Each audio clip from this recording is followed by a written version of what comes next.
Negative হলেও positive বলতে হয়। কিছু কিছু ক্ষেত্রে আপনার আপনি তো মানুষ, তাই না? হ্যাঁ, হ্যাঁ। মানুষ তো। হ্যাঁ, অবশ্যই।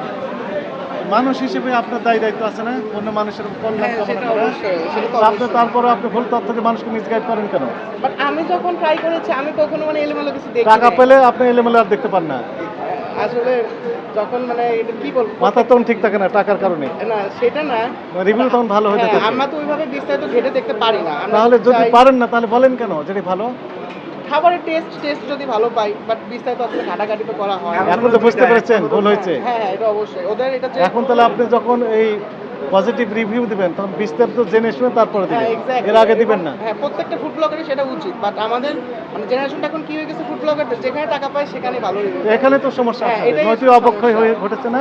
সেটাই আরকি। বাট আমি নীতি আজ নৈতিকতা বলতে পর্যন্ত একটা কোশ্চেন আছে। হ্যাঁ, বাট আজ পর্যন্ত আমি রাব্বানিতে খারাপ কিছু পাই নাই। বাট আজকে কি দেখলেন? আমরা আজকে ফার্স্ট টাইম দেখলাম আজকে। আপনিও ফুড ব্লগার? না না না না, না, না। আমি দেখলাম আর কি। আমি রাব্বানিতে খাওয়া দাওয়া করি। ওর আপনাদের খাওয়া দাওয়া করে আরকি। আমি আজকে মেইনলি আসছিলাম পাশের উনি রেস্টুরেন্ট। আপনার সাথে আসছেন মনে হয়। হ্যাঁ, হ্যাঁ, আমার বোন। একই গ্রুপের ইনারা আছেন। টাকা পেলেই ভালো, টাকা না পেলেন নাই। বাট সাডেনলি এগুলো করবেন না। শুট করতে আসি। শুধু একটা প্রশ্ন রাখতে চাই, সেটা হলো যে মনে করেন আপনার এই রিভিউ দেখে 10 জন মানুষ খাইতে আসলো, 5 জন মানুষের শারীরিক অসুস্থতা হইলো, আপনি যে পেইড ভাবে যেভাবে প্রমোশন করেন সেটা কি তার ক্ষতিপূরণ দিতে পারবেন? তা সেটা তো কখনোই সম্ভব না, এটা অবশ্যই। এটা আসলে ভুল হয়েছে, এটা ঠিক। আসলে আমরা তো ঘাটাঘাটি করে দেখি না, সত্যি কথা বলতে গেলে। মানে পেজ যখন পাই আসি রিভিউ করি, ভালোটা ভালো বলি, খারাপটা হলে কিছুটা খারাপ বলার ট্রাই লেসনটা করি। কি বলেন তো, কি শিখলেন? হ্যাঁ, হ্যাঁ। কি শিখলেন আজকে অভিযান থেকে? না, অবশ্যই আমাদের আগে টাকা না, আগে মানুষের স্বাস্থ্যের দিকটা নজর দেওয়া উচিত, যে কোন জিনিসটা মানুষের শরীরকে ক্ষতি করছে, যেটা মানুষের ক্ষতি করছে সেটা অবশ্যই আমাদের করা উচিত না। আর যেটা মানুষের স্বাস্থ্যের জন্য ভালো, যেটা অথেন্টিক, সেটা রিভিউ দেওয়া উচিত। টাকা পেলে যে বিক্রি হয়ে যেতে হবে, ইটস নট লাইক দ্যাট। এটা করা উচিত না। ফুড আপে আমার সমস্যা না, আপনার মানে ফুড ব্লগার যারা তাদের উদ্দেশ্যে না, প্রত্যেকটা ফুড ব্লগারের মানে বিষয়ে আমি বলবো যে এখন বড় থেকে ছোট যে কয়জন ফুড ব্লগারই আছে, পেমেন্ট পেলেই তারা কি মানে রিভিউ দিয়ে দেয় যে খুব ভালো, ভালো না হলেও ভালো বলে রেস্টুরেন্ট কর্তৃপক্ষে।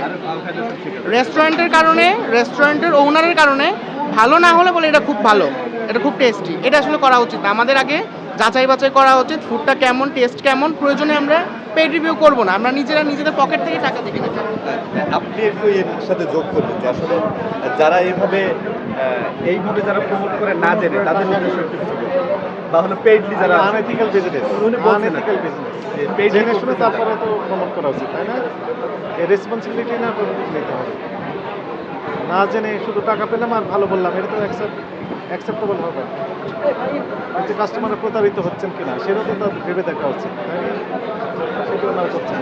যদি উনি ফ্র্যাঙ্কলি স্বীকার করলেন যে টাকা যখন পান তখন দেখা যাচ্ছে এই কী বললেন উনি, নেগেটিভকে পজিটিভ বলে ফেলে। নেগেটিভ থাকলেও পজিটিভ বলতে হয়, কারণ টাকা পেয়েছে। এগুলো আর করবেন না। অবশ্যই ঠিক আছে।